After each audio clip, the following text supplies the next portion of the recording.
playfulness and curiosity. This new superpower called persuasion. There are the rules of the world, and then here's the rules for us. What does rich mean? Stories and wisdom. Welcome to the Stories and Wisdom podcast. Today we are joined by Sriram Iyer, Managing Director and Business Head at TeamLease Digital Global. He's also an adjunct faculty across Asia and Middle East, and he's the president of the NHRDN Dubai chapter. And over the last 25 years, Sriram, you have held cross-border talent initiatives, built and scaled HR tech, which has been taken over by TeamLease. Congratulations on that. And then you also consistently taught HR leaders at some of the world's top institutions, and your work bridges people, technology, and the future of work. Welcome to the Stories and Wisdom podcast, Sriram. Thank you, Pradeep, for having me on your show. Really appreciate it. So you worked on corporate leadership, entrepreneurship, and academia. What's this common thread that runs through these experiences for you? Sure, I've been a pure play human resource practitioner and academician, Pradeep. And I think that's the common thread across all the roles that I've played over the 27 years of work experience, right? I've been a human resource practitioner with large multinational corporations and also with global corporations that have presence across multiple countries. The complexities of managing talent cross-border has been the most challenging, right? Multiple different cultures, different compliance, different regulations, different expectations. So the fun of managing talent across multiple countries has really been the most exciting one. I think human resource is something which is close to my heart, and that's the common thread across all the multiple roles that I've played. For viewers, you're seeing this. I know Sriram since second grade. First time we were in the same class was in fifth grade, and then we did a lot of projects together. He's always been a very people-centric person who shares your opinions, and that's what I remember significantly. And it's not just sharing opinions, it's opinions that people care about and then they engage consistently. So I've seen that being a thread through what you're currently doing. But recently, you're leaning significantly on technologies. And when I say recently, in like half a decade or so.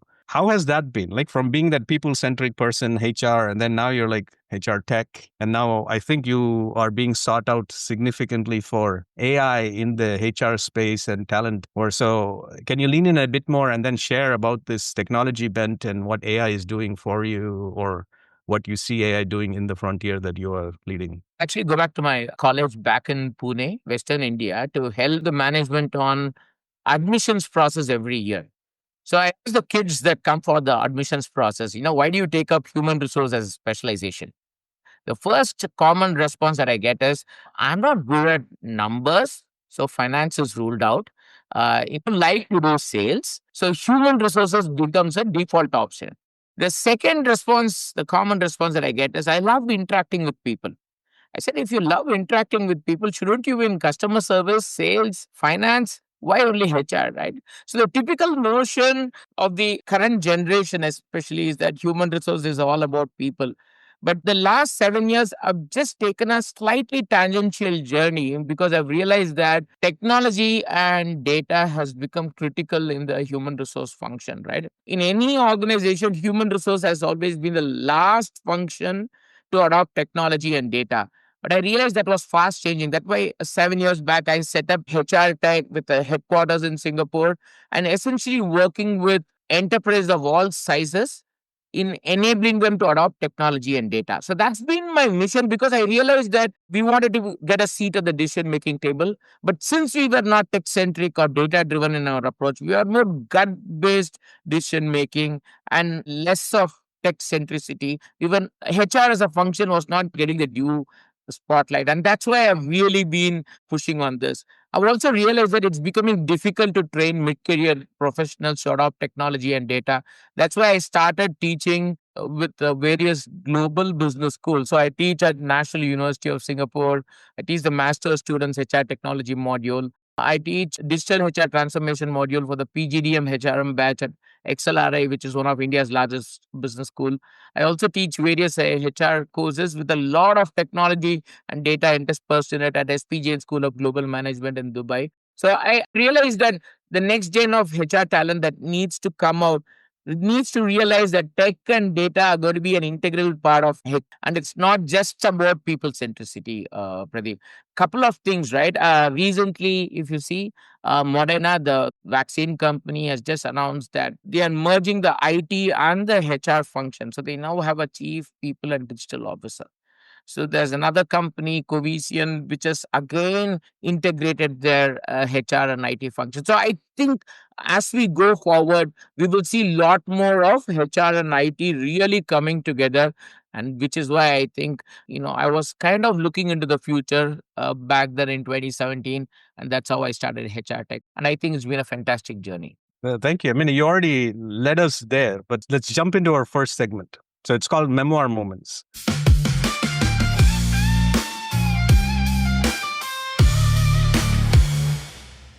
So in Memoir Moment, we ask our guests to share a moment from your past that shaped you to how you lead or what you're working on today. So can you actually point towards this turning point? I know you shared about one from Pune, but let's go to an actual inflection point where you realized HR technologies could transform how organizations start to operate. And I know there is a new inflection point with AI coming in, so you can pick anyone that you'd want to look at.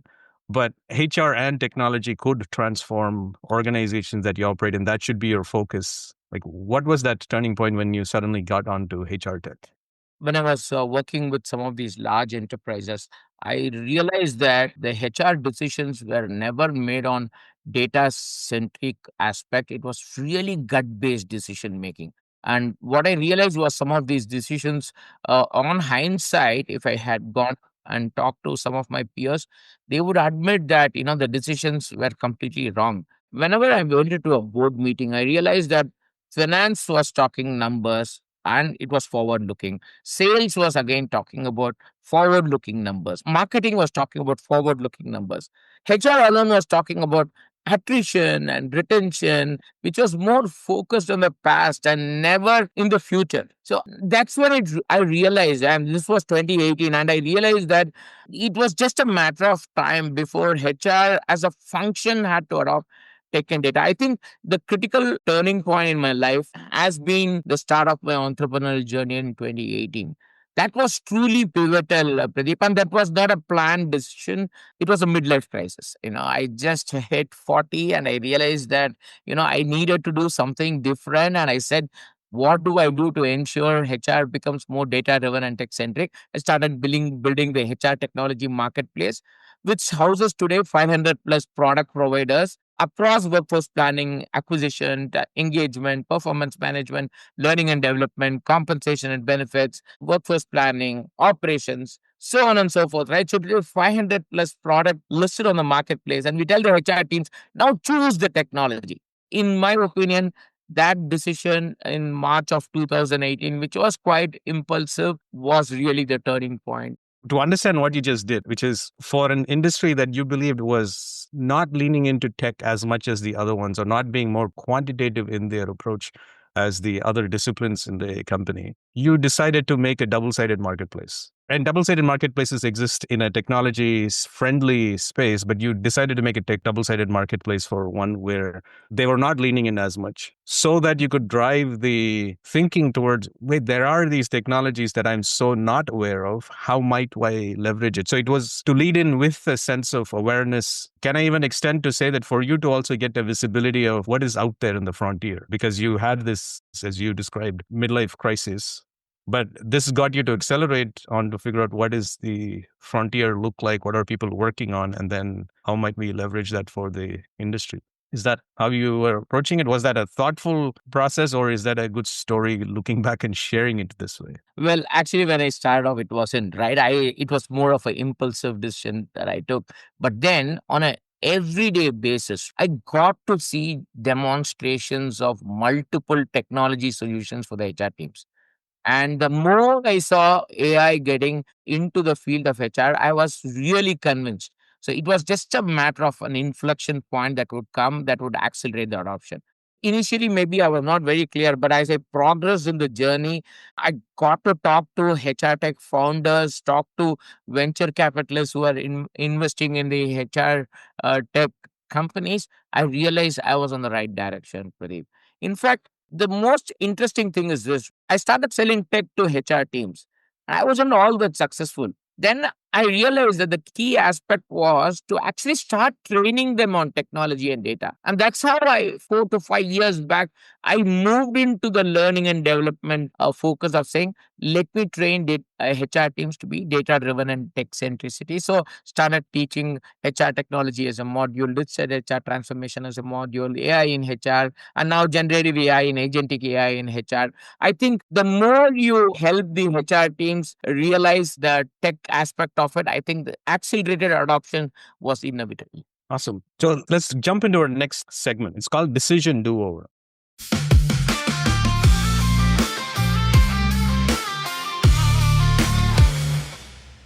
What is a decision that you would want to have a do-over today, looking back with your hindsight? When I started up, I had about 20 years of work experience. I think that was the right time. If I had started off anything earlier, I wouldn't have had that experience which would have helped me, right? So if you were to ask me that question, I would probably have started off with training HR teams on technology and data much earlier. I think that would have been the do-over decision. Frankly, I started off with the marketplace and I spent a lot of time talking about it. And during the journey, if I've looked at it, last 7 years, I've made multiple pivots. Like every startup, right? When the founder starts up, probably they had something in mind. But if you probably look at what they are 5 years, 10 years down the line, I think they have made multiple pivots to the entire journey. Right? It's the same thing with me. So I think I would not relook at the decision of when I started up or probably the journey itself. But probably if I had a chance to relook at some of these aspects, I would probably have started training teams on technology and data. I would have been more successful, but no regrets, Pradeep.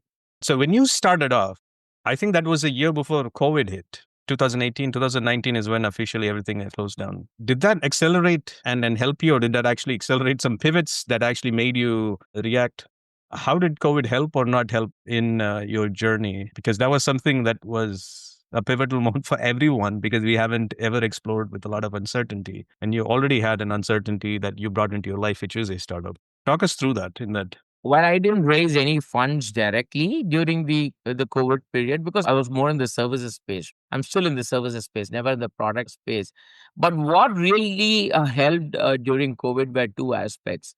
Number one, all of my startup providers who are listed on the marketplace, many of them raised funds and we helped them in their go-to-market across Asia and Middle East.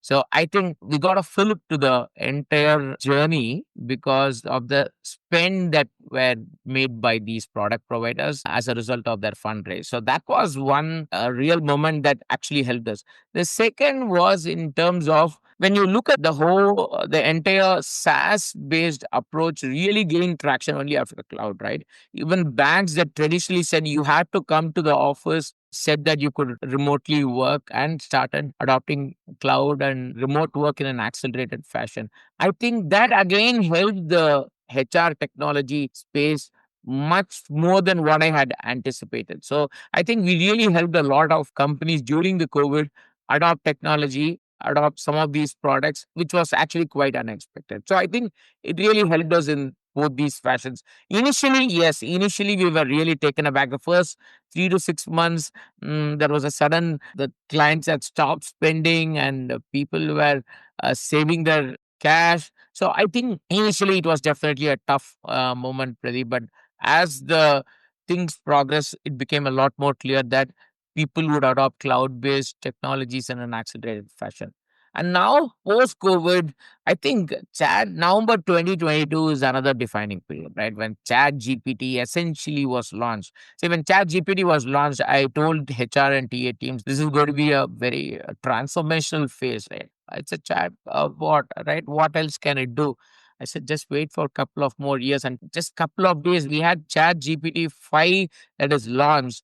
And that is actually accelerating us towards the artificial general intelligence era, right? So I think, again, after November 2022, the accelerated AI in HR has been a real unexpected one, which has really helped me in this journey, Pradeep. Let's actually jump into our next segment, which is Vision Venture.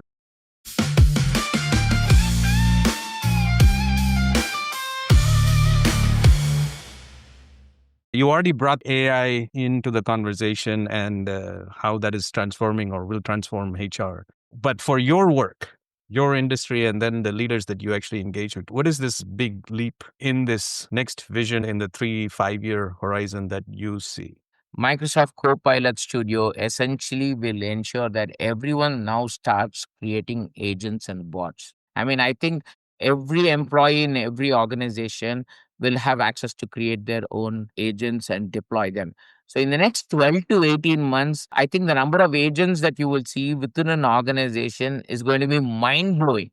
What clearly will happen is HR as a function will have to transition from being very, very tactical and operational to being very, very strategic. So it's more about how to do jobs redesign. So jobs redesign is essentially breaking down a job into multiple tasks. What can be done by AI? What can be done by human intelligence? What can be done by AI and humans together? So every organization today is now focused on jobs redesign, the HR teams. And the HR teams are now focused on saying, how do I upskill, reskill, cross skill my workforce so that they are future ready? And this is not skilling once a year. You've got to keep upskilling every 3 months because new tech is coming in, right? So L&D is to completely change.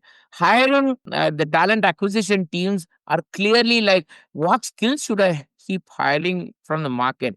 And on one side, there is a huge supply of talent. But if I go and talk to the hiring teams, they are saying, I'm not getting the right talent at all. So there is a severe shortage of skilled talent, right? Because these are combinatorial skills. These are not single skills. So hiring is becoming very difficult. So the entire HR function is getting transformed. So new roles are coming up, Pradeep. Algorithm bias auditor is going to be a key role in the human resource function. I know human resources, but with hundreds and thousands of agents and bots, how do I ensure there is no bias, the source reliability and credibility, the prompts are perfect, and there is non poisoning, as Gartner calls it? Ensure that the algorithms are working fine. So algorithm bias auditor is a new HR role coming up. And actually, we are working with clients to help prepare them for this future. VR immersion specialist is an important role that is coming up in L&D, right? Meta's Orion and some of these glasses are really transformational in nature, right? Google has launched Beam. Google VO is again transforming things. So which means AR and VR in HR is actually becoming a lot more possible in the near future. So you will use AR and VR for recruitment, for employee engagement, for onboarding. So VR immersion specialist is a role that is coming up. We are now working with some of our clients to prepare their HR teams for the future. And that's really exciting, Pradeep. Some of these new roles are like 180 degrees turnaround from the previous era HR function, which is very, very operational in nature. Let's take this and then lead into our next segment and talk a bit more deeper. So our next segment is called Puzzle Point.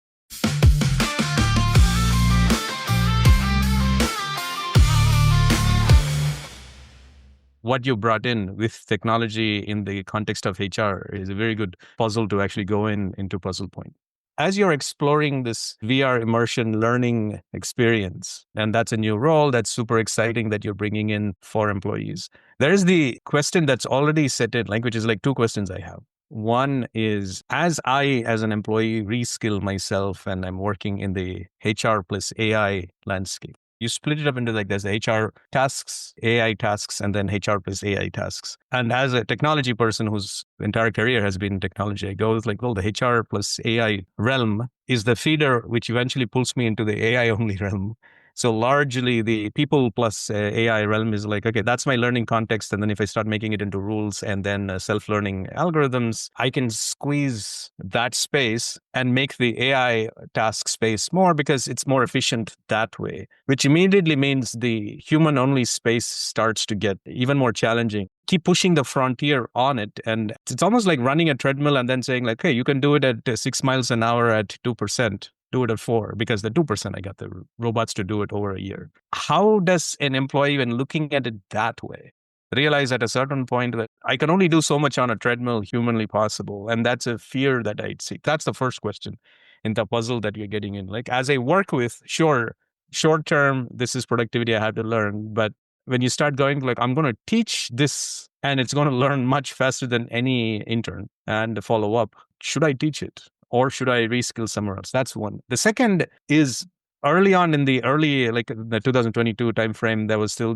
this is for the boring, dull, repetitive tasks. But I'm beginning to see a lot in the soft skill, empathetic spaces as well. There are AI algorithms that sound, feel, talk significantly more empathetic than a lot of humans that I've interacted with. And you almost go like, well, the technology is more human than the human, more consistently and more often, and has, to the opposite of what you said, even less biased, because I can just say like, hey, just look at who's there and know their history of the culture and speak differently and then have the rules accordingly. And I go, most humans cannot understand that context and explore. So I wanted to explore those two context in the aspect of puzzle and the excitement around AI. Am I teaching the AI to learn faster and better? And then where does the treadmill get really hard for me to even continue? And the second one is around on the software skills, AI is better already. I have seen this, and in many cases it is. And how are you in the HR space exploring this aspect of technology really getting there to AGI? This is not even AGI, but it's already getting there in terms of the human aspect.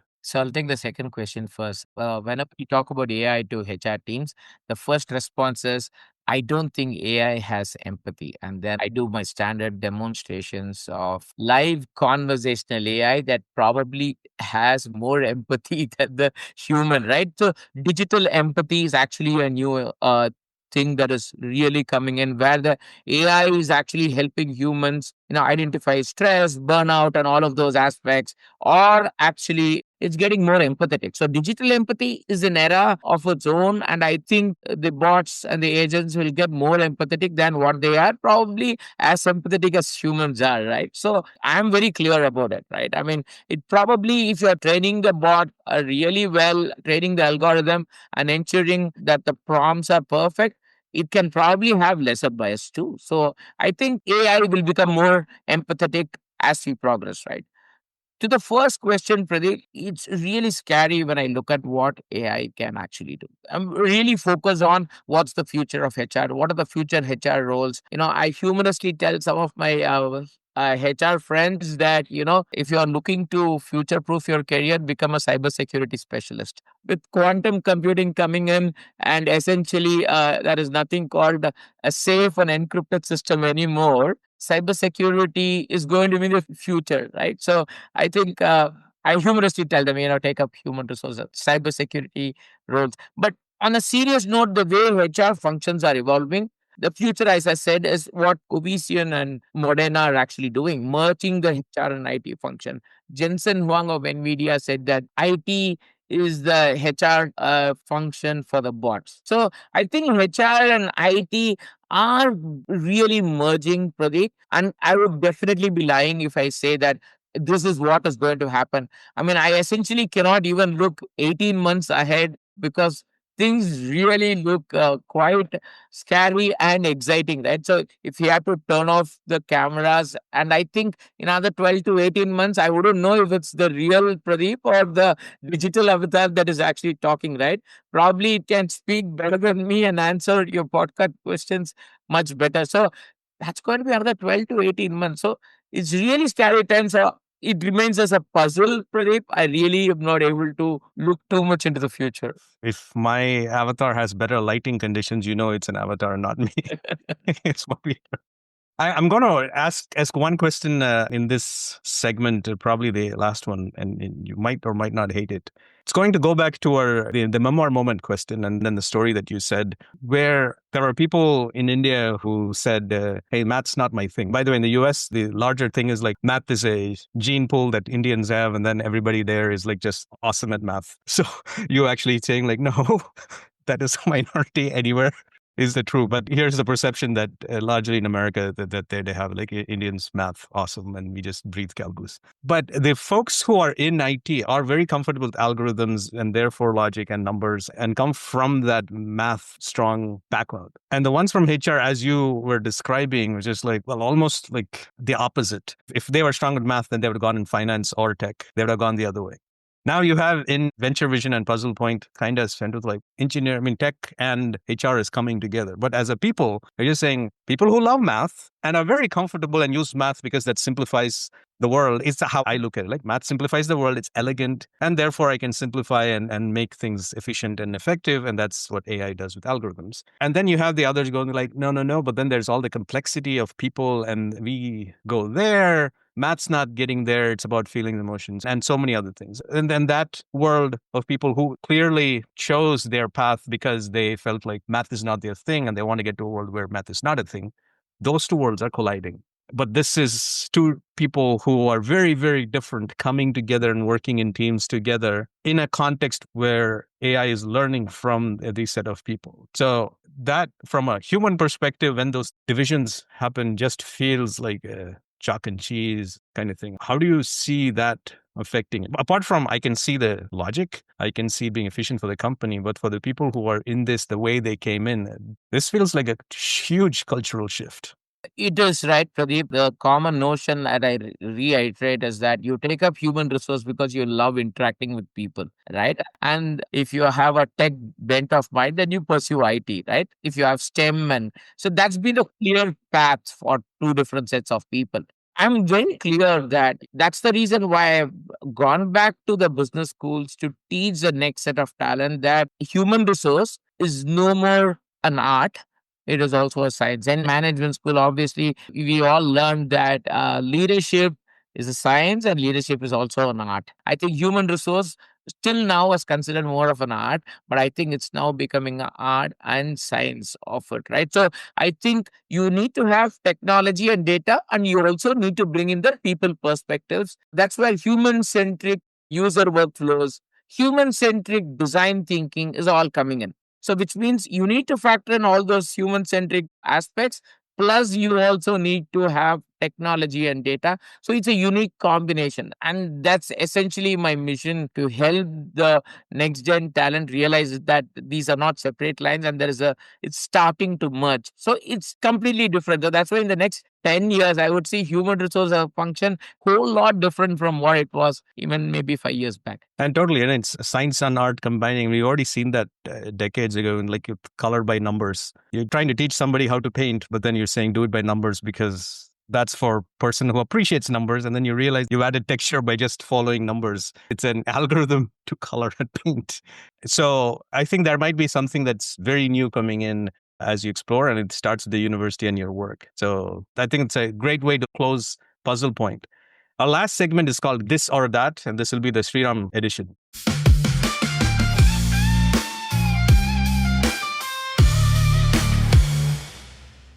I'll give you two options, and then you're just going to choose which one feels more you.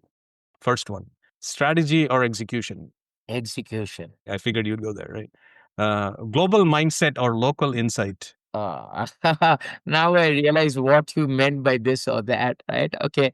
I will still go with local insights. I've realized that you need to really contextualize and customize things to the market. And that's why the answer. Not that Singapore is any different or India, the three markets that you work in, and then the local insight, but you're bringing it with a global kind of a mindset, at least regional at this point. Next one, teaching or consulting? Teaching any day. Why? Personally, it gives me enormous satisfaction. And I think what really matters is that sharing your 3 decades of experience as an input to their learning is a real feel good factor, Pradeep. I think AI can do better consulting than us. It still can't do teaching for now. So whenever I talk about technology, I say not yet. Absolutely. Data or intuition? Data. Data.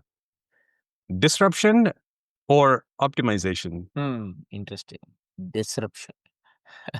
It's better to disrupt much ahead rather than getting disrupted, right? As I think it's very clearly disrupt. Yeah. And then you've been a disruptor yourself as well. Or maybe you were trying to optimize before you realized you had to disrupt.